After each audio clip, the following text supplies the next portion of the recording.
private school da mathou tariba employees singi hak authority na lisang sina namjinduna thambagi thong chatharabra ba education ki chakona huna da private school of course amna achoba dang lawi tongan ton ba catholic ki kadigi myam school mus myam sele myam ne hekta emission je kre kre in ge tana ba khona ba myam sele tab nati adu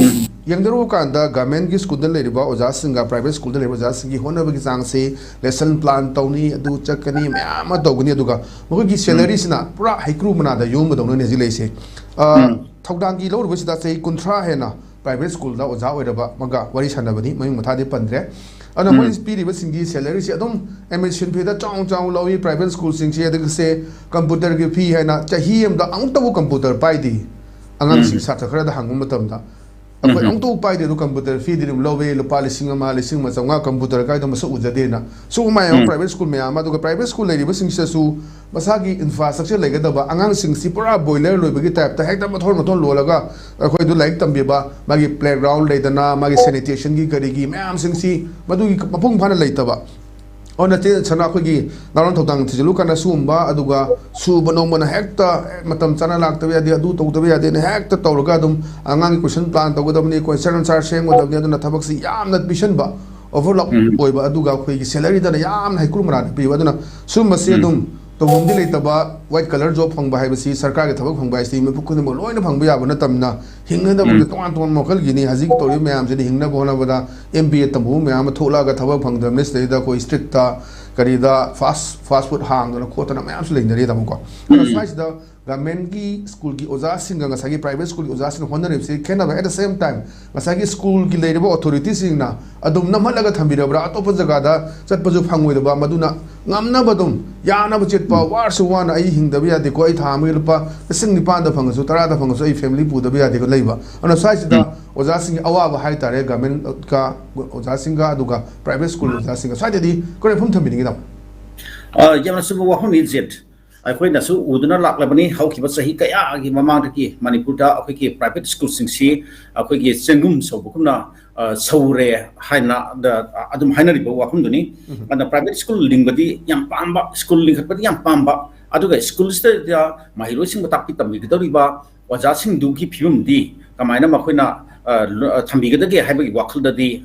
kariyam karani lung khan khan da ba aduga mahiro sing su adum ngai Canada school lama ki infrastructure ningthis nan lei jakada ba ma ki school building khakta natana akhoi mahiroi singa sidi angang sidi Canada sana bi yaktana kamdang na lairi khaktang tamaka kamai tong hingbi yakdur no adana makhoi ki career semapa anga ma ki school ma ki academic career semapa ma ki tungi future career semapa habista sana ba habise extracurricular activities se tangai phadana adam mathau ta ba pot amane aduna sigumba sanabda extracurricular activities da sangiba sanabam akoi playground haibase playground sungai lita school mayam ma hojik se akoi na uri sine ba akoi phal manu ste aduna sida aduna adum ba mai singri adum ba school da tami ba mai singri sanabagi sanabada makoi pizza ga ba makoi ki moin masana puthok chakada ba semat chakada ba akoi talent to akoi sports talent hai tare ne adu talent to pura namsil thambi grabane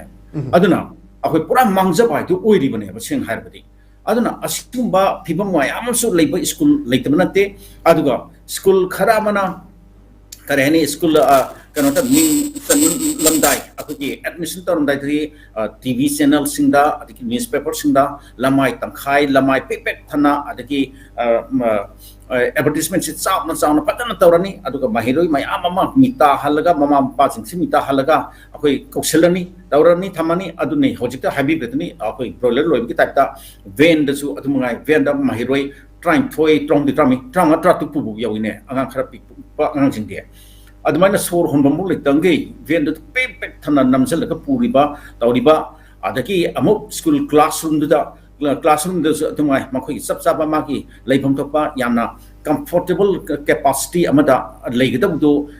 satra mahiroi kuntra kunama kuntra ma nipu ma ki akoi space tu ma tu ni yenga thamjagadu du chu homfumdra da hekta namsan ba thamba suma mayam am so adum litabnate aduga ama school khara madi kano da kar hani akoi gi school ning khat pase sumna gi akoi gi khunai sta education da awa afaba makhal gi afaba awang mathaki yamna akhoi ki education pigi haibagi wakhal da thorpa nataba business oina commercial oina sel tan ge ai sel tal ka nungai ge haibagi wakhalom da thorpa adumba proprietary school gi director ni ka kana haijaba mayam ma asum yawtaba natte bo aduna asuma mayam akhoi khaloin khangi sai da karam mai school sina khara na maming sali satra mayam loksan ba adigi fee admission fee wamba adigi monthly fee wamba ading nasagi haiduni akhoi ki development fee haigera adigi computer fee na bani haibaki fee haigera sima mayam makhal mayam collect or herga makhoi masa ki onati yam nuwa jaba proprietor ki family director adigi school ki founder principal haigera kari hage moi duti yam nuwa jaba aduga atopa akhoi ki oja mayam dugi di tol tu ngasai habir duni lising manga piba lising taruk piba lising taret lising pan yamada lising tara train thoi asai dagi panghen hen tabe school na ayam ban ngaktane ba aduna sumai tona akhoi ki oja sing duti pura completely exploit to biraga makhoi ki keno da makhoi ki khumang man tal sel duna ngataji mi ama ani khaktana supna ki founder oiba adum ba director oiba principal oiba owner proprietor makhoi khara khaktana adum loin sa ki film se akhoi ningthis akhoi phatana uraga lere aduna si gi matang si su hoi mahiroi look mayaman su tong tong makhal ki drive mama hau ki basai ki adi sathan lakpa adi government ki makai di su asi wapam si adum naina ki bokor ki basai adum akhoi adum thena ki dabanate assembly dabokta si gumogi si ki akhoi ki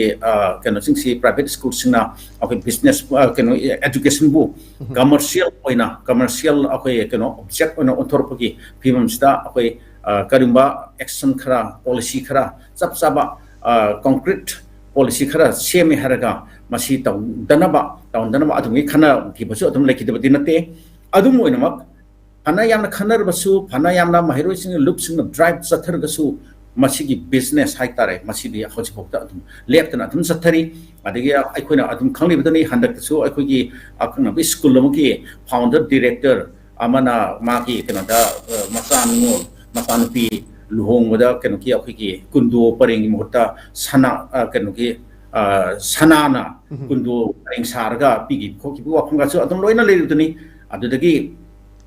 adagi mathang lakun chain reaction ama oina lakna luhong wada sel sanghan ba yaroi adagi keno to ba yaroi hana so yamna so off to ba kho pimsi to ba yaroi hana hauji eol hana akhiki organization se thortana thingnam khona ki thabak mayam se paikhlapa urisni aduna asagi keno da school gi oja sing se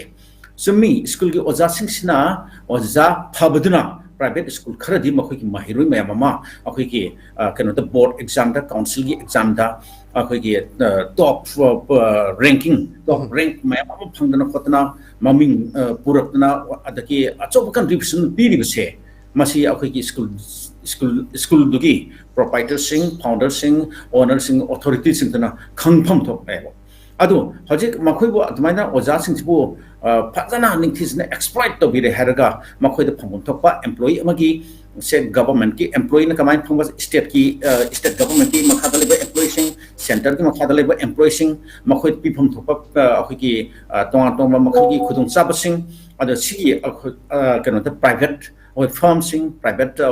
kano sing da private sector da le ba mayam si da su adum phangana na khona bu wakhon se ma amuk sungaw yaw de hai tare aduna hosi akhoi ki maming yam chalaba ningthisna establish tawrba hoski school khara le bising se maming di pandra se ofina adum loina adum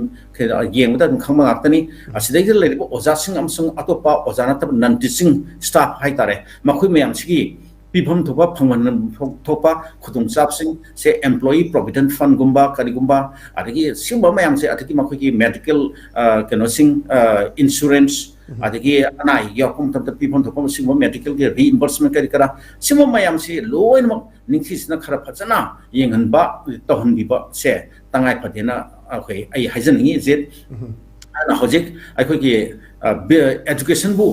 business ki akhoi magi makhoi ki sandal lambi oina na ba onthok na ba khonari ba school khara se senam ti masi akhoi ki government ki authority na atai di aki haijar roi government authority na akan meeting sangaga ningthis na makhoi ji akhoi ki streamline to ba ma mathok tai na ai hajan ni